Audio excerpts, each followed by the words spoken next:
in this broadcast the information program time. During the last 24 hours, there were no substantial changes in the combat situation in the Chechen Republic, and this is not the first day when reports from the region of combat begin with the following words. The Minister of Defense of Russia, Pavel Grachov, today unequivocally stated that the basic groups of gunmen in Chechnya have been annihilated, and the armed forces, as of 1500 hours on the 20th of January, had completely fulfilled their mission there. But whether this means an imminent cessation of combat in Chechnya, the Minister of Defense did not specify. The temporary lull in the conflict in Chechnya allows both sides to summarize certain results and contemplate the future. And so Jahar Dudayev, according to HRTAS, spoke over the phone today with the leader of the Libyan revolution, Muammar Gaddafi. They discussed developments in the situation in Chechnya. Dudayev appealed to Islamic nations and the entire world community to facilitate the end of combat and support the idea of holding a referendum on the republic declaring its independence from Russia. Regarding the initial results of the conflict in terms of losses, in today's telephone interview to the radio station Echo Moscow, Dudayev said that for each of his gunmen killed, there are 100 Russian soldiers killed. According to information received from the press service of the government of Russia, internal forces have sustained 40 casualties and 197 injured. Marine infantry, according to Interfax, 26 killed and more than 160 injured.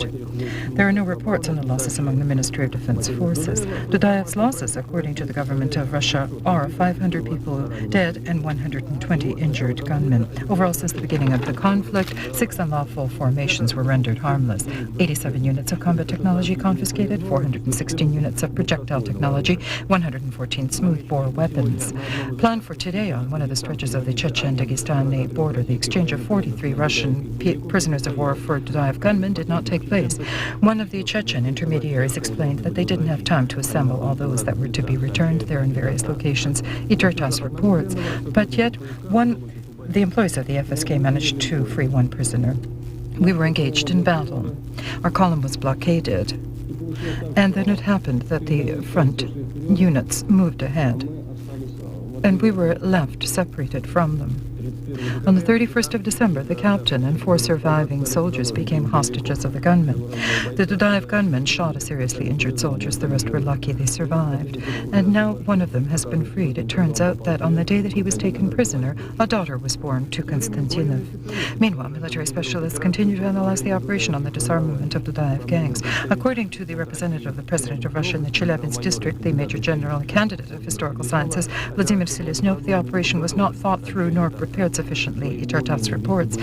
By our inability to engage in combat, we surprised the entire world, said the general. And although there's an attempt to make initial summary today, the end of conflict is still far away. In Rostov-on-the-Don, militia units are being assembled again for Chechnya. Iturtas reports that arriving there are armed subdivisions of the Ministry of Internal Affairs, basically the AMON and special regiments of quick response. The deputy chairman of the Ministry of Sanitary and Health, Vladimir Chigaev, who returned from Chechnya, refuted Radio BBC's reports about the poisoned water in Grozny, the Naursk and Naterich regions. However, the condition of the water mainways in the Upper Nauria and the villages of Tolstoy Yurt is extremely unsatisfactory. Doctors predict spring cholera outbreaks. Meanwhile, in the Chechen capital, oppositionary clashes continue. Our correspondents in Grozny report that a precise line of resistance has been formed between federal forces and the Dudayev gunmen, which passes through the center of the city, the Ministerial Council building, and along the River Sonja. In the military terminology, this is called the front vanguard. In the last few days, our special correspondents Vladimir Polozhentsov and Alexander Anyenkov were the only journalists who regularly report materials from the front line. Today, yet another report from them. Today in Grozny, the line of the front passes in the southeast of the city along the Sonja, beyond which the Dudayev gunmen continue to erect a second line of defense. In the very center, which is in ruins, basically Chechen snipers are operating who are careful not to be in the open for more than just a few seconds. To curtail them is very difficult because they constantly shift between the rubble of one house to another, and many of them as well are dressed in Russian military uniforms. When they are found at the windows from whence they shoot, Russian tanks open fire. Detachments of the Federal Services of Counterintelligence and the Ministry of Internal Affairs comb the blocks, but the sniper war, which took more than 50% of the Russian casualties, does not subside. How bitter it is that among the snipers there are quite a few Russians who for dollars kill their own compatriots. Recently, soldiers in one of the basements found a woman from Moscow who had 18 notches on the buttstock of her rifle. Several times yesterday, our film crew was shot at as well when In the company of the 98th Air Paratrooper Division, we moved from the former pool building to the building of the Ministerial Council of the Republic. Located here today is one of the battalions of the Air Paratroopers, controlling 2 strategic bridges over the Sunja. By blockading those bridges, we have cut off groups of the enemy in the Ministerial Council building and in the Presidential Palace, and subsequently we took these 2 buildings. What is the situation in the center of Grozny today? Compared to the past, it has been calm. Bridges are mined and are shot at from all sides, and over them in the near future Russian forces must begin their aggression to the south and southeast of the city. The Chechen Ministerial Council cost the federal forces large quantities of blood. Several times paratroopers penetrated it, but they were pushed out again. The last time in the left wing, the Lieutenant Timoshenko formed a stronghold who, with a few soldiers for 12 hours, maintained circumferential defense. We were offered money to abandon our positions to go into the rear of our forces.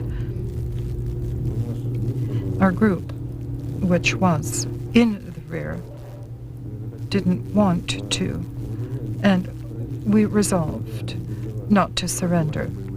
As the combat officers say, such a war hasn't been seen since 1945. Almost each house in Grozny is like a fortress. An enormous number of highly professional mercenaries armed with Russian weapons complicate the operation. According to certain facts from among all the insurrectionists in Chechnya, more than 60% are mercenaries. Today, almost all the military are certain if the operation is not completed to the end and forces not withdrawn from Chechnya, the collapse of Russia will begin.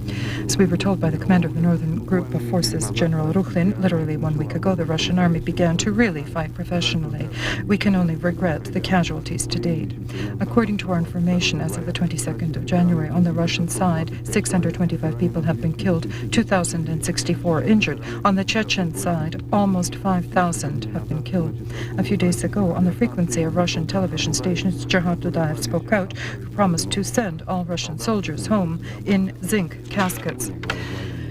However, this is already Dudayev's purgatory, the military say, although where the former president is located, no one knows. According to intelligence, 40 kilometers southeast of Grozny approximately, yesterday Federal Aviation launched powerful bomb attacks on one of the command points of the Dudayev supporters, which was located in one of the blown-up mines of the missiles of strategic designation. The command point of the Chechens was annihilated. According to the latest information from Itotas, federal forces are tightening their circle around Grozny. Just a few hours ago, they took the bridge over the river Sunja, which is in the outskirts of Chernarechye, shooting from artillery weapons continues. Chernovechian residents are quickly fleeing from their homes. Aggressions in the majority of cases are destructive, but they are also creative at times, and this was the task placed before the railway forces in Chechnya. Finally, on the stretch of the railway from Mozdok to Chervlena, the regular movement of trains has resumed. We are moving, however, very slowly because possibly there are dugouts, collapses, mines, and firing along the way. The day before yesterday, for instance, the ML units were fighting at the Nurskaya station with a group of gunmen who were receding from Grozny. The Committee of the State Duma on Defense refuted information today about a hostage-taking incident in Shali of mothers who were traveling to Chechnya for their sons. All these mothers who were traveling for prisoners are in Khasavyurt, that's in Dagestan, in the Refugee Placement Center, says the State Duma Defense Committee. The war in Chechnya immediately affected the rhythm of the work of military medics.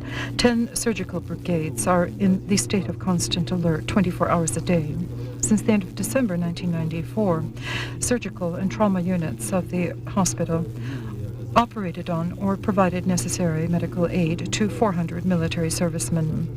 Sasha Shadrin, on the 10th of November, was seriously injured in the abdominal cavity. He's undergone already 3 most complex operations. And the Lance Corporal Boris Garachenko, is a bicycle performer. Yes, before he was drafted, he worked in the Moscow Circus on Tsvetnoy Boulevard. What joy for the fellow when he received a telegram with wishes for speedy recovery from Yuri Nikolin himself. We received, literally, 1 week ago, necessary assistance from the administration of the district. And that is in the form of items and preparations, that is medications and medical apparatus. And the most important thing is monetary funds, 150 million rubles. Any injured person immediately has the right to send a telegram or a letter. Usually they send telegrams. And there has also been a telephone line set up where any soldier can phone to any point in Russia. For those who are experiencing alarm for the fate or health of their relatives and friends who are either in hospitals, the Military Medical Department of the Ministry of Defense has organized a hotline. In a special data bank, information is received from military field and stationary hospitals.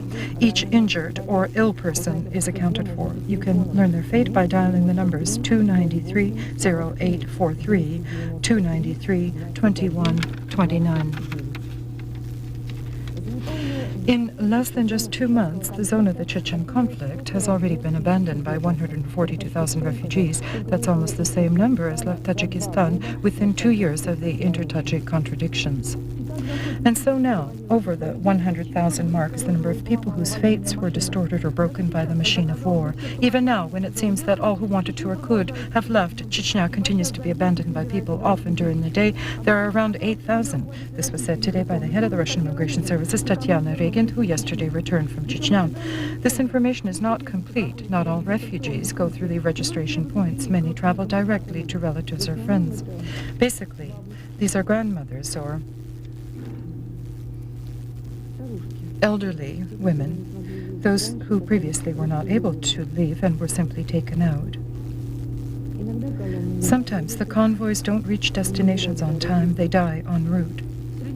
Among the refugees, there are many women with children, but in each convoy from Chechnya, there are always 1 or 2 children without parents. Federal Immigration Services at time lack money to help the refugees, and one trip of a vehicle with people from Tolstoy-Yurt to Mozdok costs 250,000 cash. With changes at the front, the components leaving Chechnya change as well. Among them now there are men of combat age. They've begun to appear now. In December there were not, but now we have them. They call themselves peaceful residents. Previously, there weren't even adolescent boys. Of course, the memory of the Chechen people preserves the Bolshevik deportation of 1944. Those Chechens who were arriving in Nasran and who were placed in trains, they were afraid to enter those trains because they feared that at night that train would be taken somewhere and they with it. It's very difficult to deal, of course, with refugees of the Chechen nationality.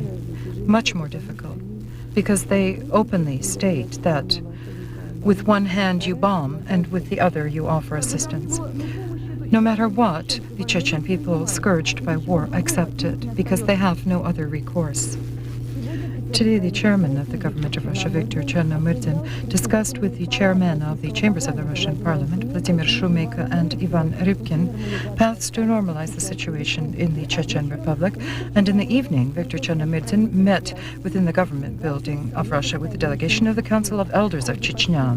During an almost 2-hour conversation, they discussed aspects of resolving the Chechen problem. After the meeting, the sides on mutual agreement refused to comment on the results of the meeting. The work of journalists and the conditions of the Chechen conflict, the legality of existing restrictions, the topic of a round table which was held in the Central House of the Journalists. The reasons for discussing violations of rights of correspondence and hot points are more than sufficient because there is no law regulating the work of reporters in a war situation. 107 journalists were demeaned, beaten, or robbed. 4 have died and 4 have been injured during the war in Chechnya. These statistics were quoted at the beginning of the meeting in the Central House of the Press by the chairman of the Fund in Defense of Glasnost, Alexei Simonov. We need to create some sort of a mechanism through which the interests of the public and journalists will be informationally defended. Russian force ministries have submitted complaints against Russian journalists that they ostensibly didn't report the full picture of the troops' actions, to which the chairman of the Union of Journalists of Moscow, Pavel Gusiev, said that coverage occurs where it is permitted, and no one today is defaming the army. We're speaking about the ineptness of the higher leadership. And yet the Chechen war, despite the abundance of information for the Russian public, remains an unknown war. Apart from everything else, the army absolutely needs a free press, which would not be portrayed as a scarecrow or an enemy.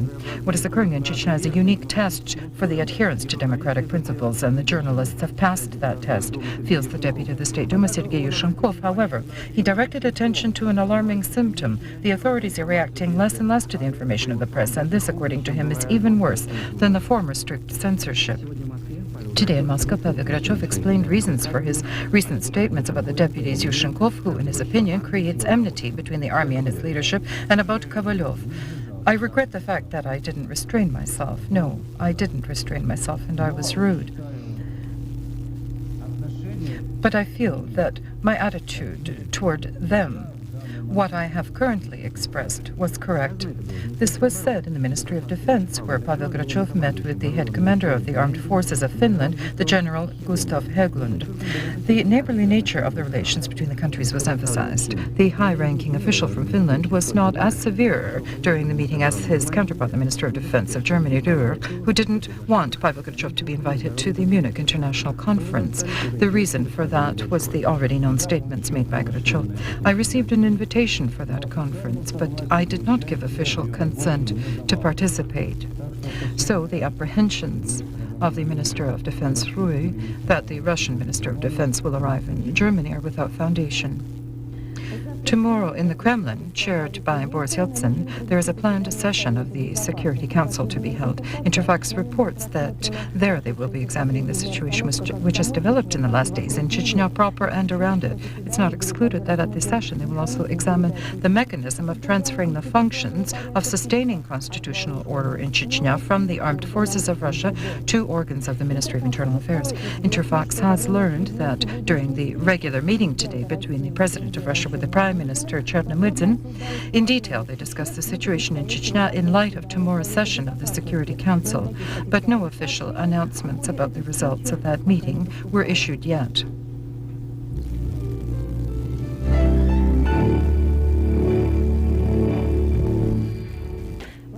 Aspects of developing trade relations between Ukraine and Russia were discussed today in Moscow by the state delegations of the two countries. And later, Leonid Kuchma met with Boris Yeltsin. The presidents discussed issues which experts have not yet found solutions for. The meeting of Boris Yeltsin with Leonid Kuchma in the Kremlin lasted for almost an hour. The presidents discussed contentious issues of the future Russian-Ukrainian agreement, which experts could not coordinate: basing of ships in the Black Sea Fleet, dual citizenship, and several economic problems. Overall, the draft broad-scale agreement is almost finished. Both sides count on the fact that today's meeting will expedite the signing of a Russian-Ukrainian agreement on trade economic cooperation for the current year. Simultaneously, at the meeting, a certain skepticism on the part of Boris Yeltsin was evident regarding the imminent agreements. We are prepared to resolve. We said to your predecessor that we're ready, and we are saying it to you, and we said it then to you when you were one of the deputies, that we're prepared, and you supported us at that time. Now we say to you, we are ready. And suddenly we see that you are less prepared than when you were a deputy. However, previously in the Russian-Ukrainian polemics in center stage were the problems of the Black Sea Fleet and the political status of Crimea. Now the accent of the dialogue is clearly shifting to economic integration.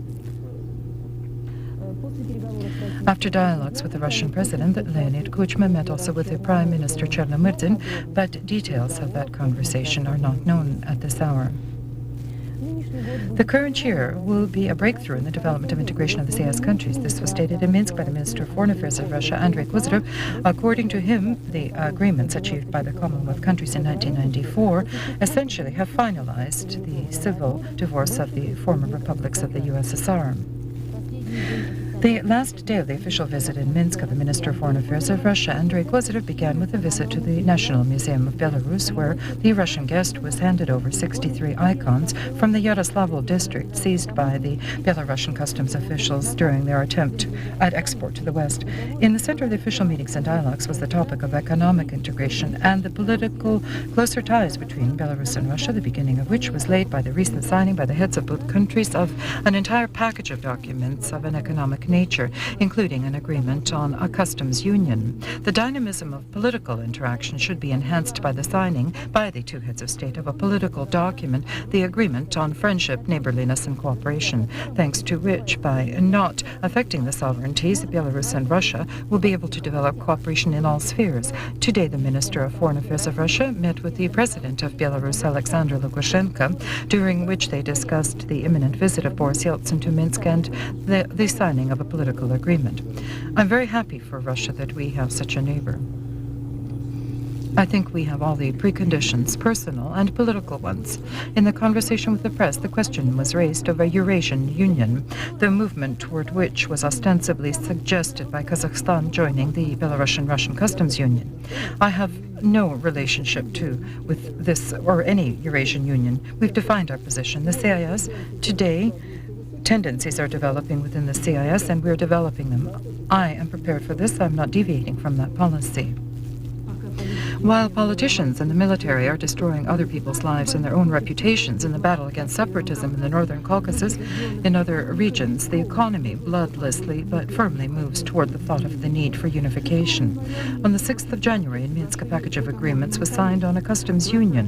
On the 20th of January, these agreements were joined by Kazakhstan. Today, one may already speak of a tripartite economic union which establishes the right for free trade and a sole foreign economic activity, mutual interaction of national banks, and the convertibility of national currencies. Evidently, and specifically by the statement of the Ukrainian premier, the dramatic expedition of integration is observed with interest by Kiev.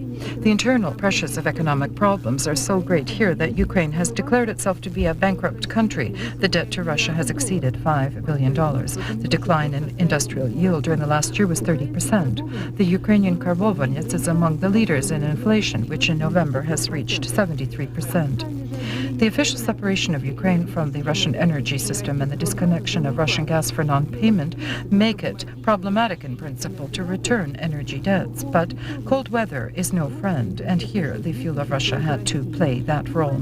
We promised to allot, over and above all normatives, 60 billion cubic meters of natural gas, despite the fact that the entourage of the President of Ukraine states that during the current visit of Leonid Kuchma to Moscow, no documents at all will be signed. It's quite clear that the essence of economic agreements of the three countries will be the object of careful study.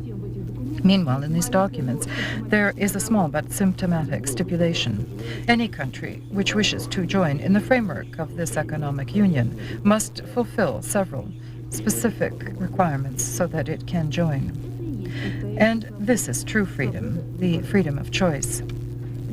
The President of Russia today dismissed Vladimir Polivanov from the post of the Deputy Chairman of the Government of Russia and the Chairman of the State Property Committee. Today, Vladimir Polivanov was appointed Deputy Head of the Controlling Department of the President of Russia.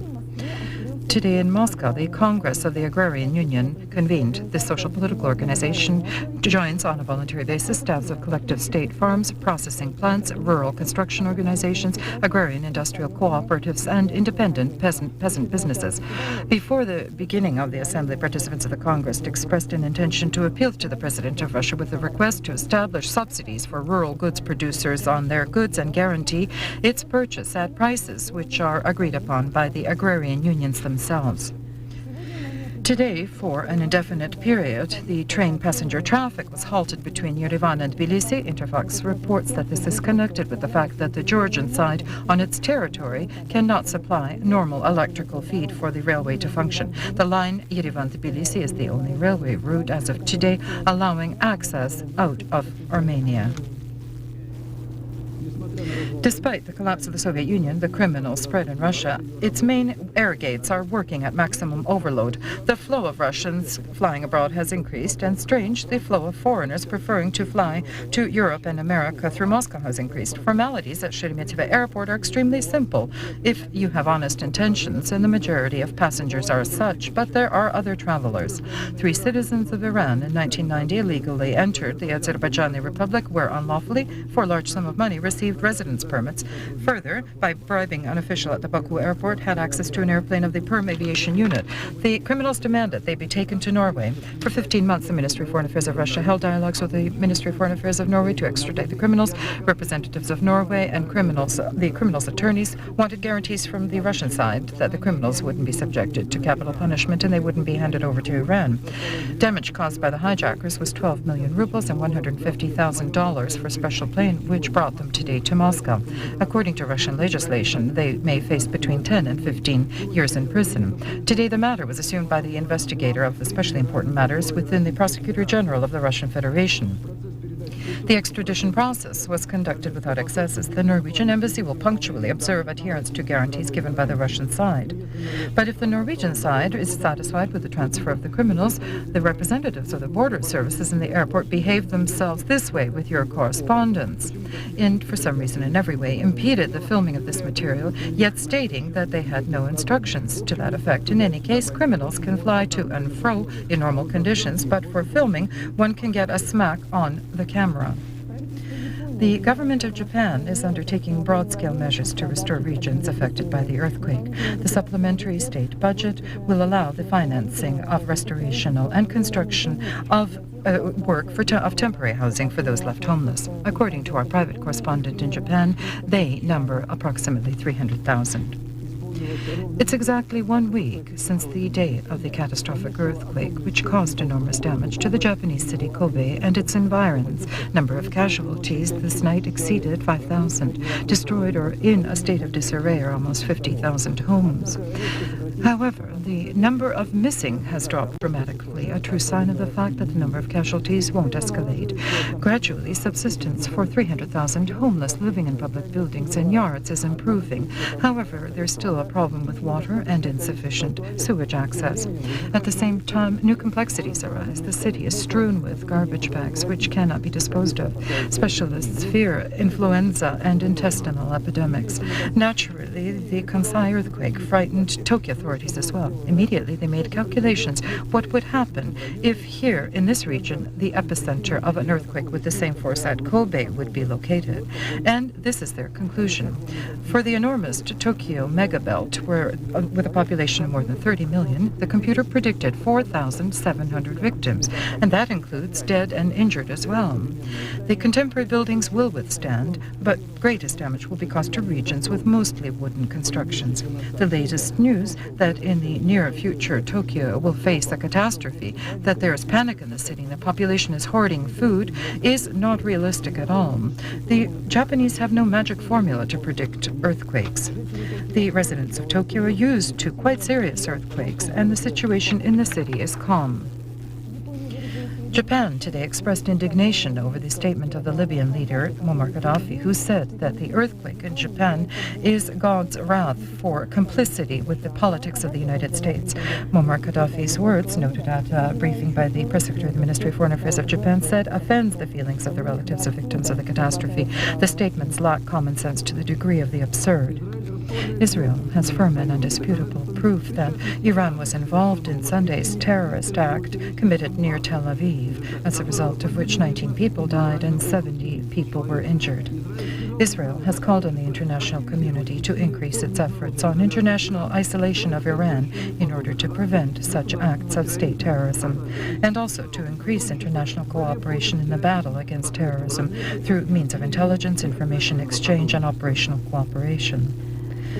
The life of the 90-year-old patriarch of Chinese reforms, Deng Xiaoping, doctors intend to sustain for 3 to 4 more months. This was reported by newspapers in Hong Kong today. Last week, several Hong Kong editions simultaneously reported that Deng Xiaoping is approaching a comatose state and will not live for long. This prompted many to speculate about the fact that after his death in China, serious changes would occur, and any changes for any citizens of any country are approached cautiously, even if at first glance this change may seem to be for the better.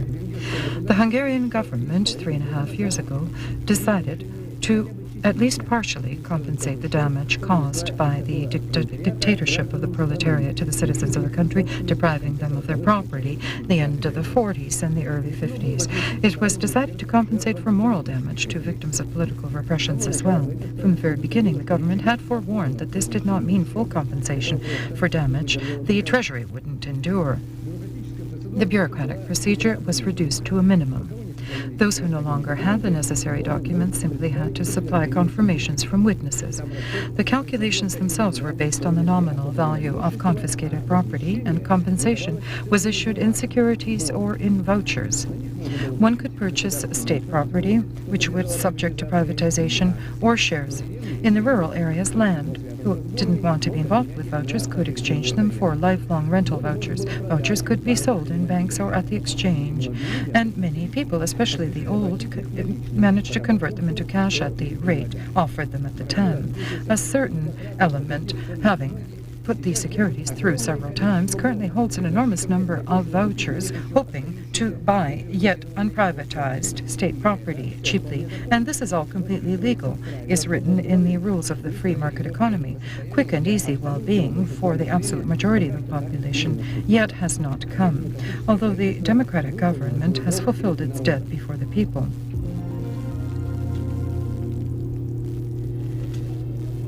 The attributes of the system of higher education in Russia are beginning to acquire European standards. Of the first to issue bachelor's or master's degrees is the Russian University, the Friendship of the People. These mantles and special caps look just like the Oxford models, and the day is not far off when graduates of the university will adorn themselves in such garb upon receiving their coveted diplomas, which, we'll emphasize, are recognized in the entire world. But for now, donned in the mantles are the instructors who gathered for the extended assembly of the Scientific Council. It's been dedicated to the 35th anniversary of the university, which has become the largest educational and scientific center and entered the troika of the leading higher academic institutions of the Russian Federation. Here today in peace and accord, gnawing the granite of knowledge, are representatives of 450 nationalities from the entire globe. Without education and training of foreign students, there is no future in the geopolitical sense for any country in the world. All countries educate foreign students, understanding that in the future these specialists, through their friendship and understanding the countries, will be economically attached to these countries and, moreover, will carry the friendship between countries, which we need so much today. Memorable dates are also mournful. 1 year has passed since the day the writer Olesa Domovich passed away. A writer is a lofty title, but in the memory of people, Olesa Domovich is more than just a literary figure. Therefore, in difficult and alarming days, we again remember him. He died 1 year before the great date, the 50th anniversary of victory. The majority of his works is about those tragic days in our history, which brought to life people who passed long ago their pain and suffering for the living, so that they would remember and know. A publicist, a Soviet writer, which defines not his geographical adherence, but his nationality, which united the despair of those who recently recalled the Soviet people, who found in his books warm words about them, about the land, their sufferings and victories, and leaving honest evidence to descendants.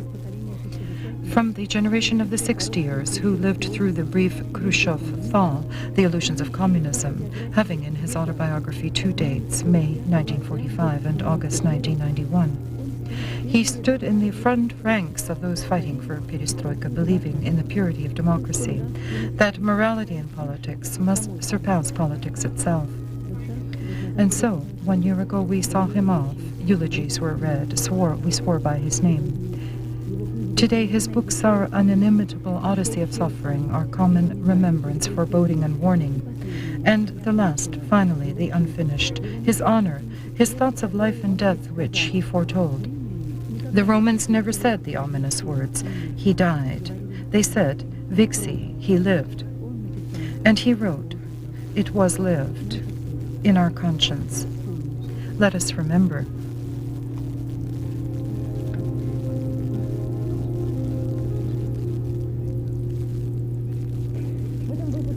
In this broadcast, there is still sports news to come with Vladimir Topilsky.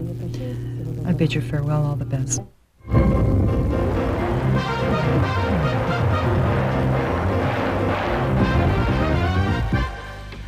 Good evening. In the beginning of the broadcast, the Olympic Mosaic. Today, in the headquarters of the International Olympic Committee of the 9 rival cities, 4 finalist candidates were chosen for the right to host the Winter Olympic Games of the year 2002. The Salt Lake City from the United States, the Canadian Quebec, Östersund from Sweden, and the Swiss city Sion. And now from the Olympic news to the hockey news of the day. Today, the regular 5 matches were held in the Cup of the International Hockey League. In the Western Division, we'll note the defeat of the Capital Dynamos by the Riga Pardo Galva, the victory of the Spartak team in Cherepovets, and the failure of the contenders for the 1/8 final in the playoffs, the Chemists, in the match with the Teal. In the NHL Championships, the most dramatic match of the week, Edmonton and Anaheim losing 3-4. The Mighty Ducks not only even the score, but in overtime achieved victory. Both goals were scored with the pass of Oleg Tvedovsky. Among the losers, standing out twice with the Farm Club transfer Romana Suta. On the Flinders Park courts, the first finalists are known. 3 sets were enough for Michael Chang to beat Andrei Medvedev. More adamant was the match between Peter Sampras and Jim Courier. The best tennis player of the planet was victorious in 5 matches. Chang and Sampras will meet in the next round. In the period between seasons, the driver of the team, Williams-Renault Damon Hill, decided to visit Russia. The first interview upon arriving in Moscow gave to the television company Ostankino. I know that in Russia they love Formula 1 racing, and I also know that I have many fans, said Damon Hill. I'm very happy to meet with them, and I hope that after this visit their number will increase. Tomorrow morning, the delegation of the team, Williams-Renault, will visit Tsaritsyn, after which they'll hold an official meeting in the Kremlin.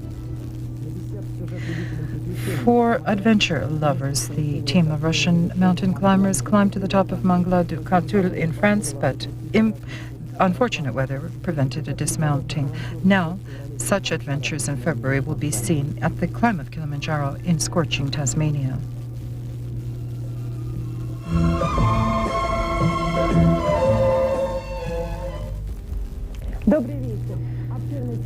Good evening. A broad cyclone with a center over northern Scandinavia tomorrow will influence the weather of the northern regions of the European part of Russia. This cyclone has brought warm humid air from the Baltic Sea to the Kola Peninsula and to Karelia. Here, as previously, it's cloudy with some isolated patches of snow and icy roads. Temperatures during the day, -1 to 6. In the Volgovetsk region, in a zone of atmospheric fronts, there will be more cloud cover, snow will fall, possible blizzards, and strong gusty winds. Temperature during the night, -12 to 17, during the 8 to 10. In the Kaliningrad district, the Baltic countries, the northwestern region, it will be partly cloudy with some isolated periods of rain and wet snow. Temperatures around 0 in the Kaliningrad district, +4 to 6 degrees. In Moldova and Ukraine, cloudy without significant precipitation. Temperatures +1 to 5. In the central and central Chernozem area, it's cloudy with some light snow and icy roads. Day temperatures -1 to 5. On the central Volga, abundant snowfalls and blizzards with strong gusty winds. Temperatures during the day -4 to 9 degrees. On the lower Volga, in Ingushetia, the Chechen Republic, and Dagestan, the Stavropol and Krasnodar Rim areas, and also in the lower Don, it's cloudy. There will be wet snow. In morning and evening hours, fog is possible. Temperature in that region from 0 to +5. On the Black Sea coast of the Krasnodar Rim area, it's rainy, +4 to 9.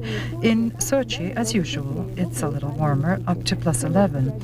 Meteorologists promise that in the next days, the temperatures in Sochi will increase to +15 degrees.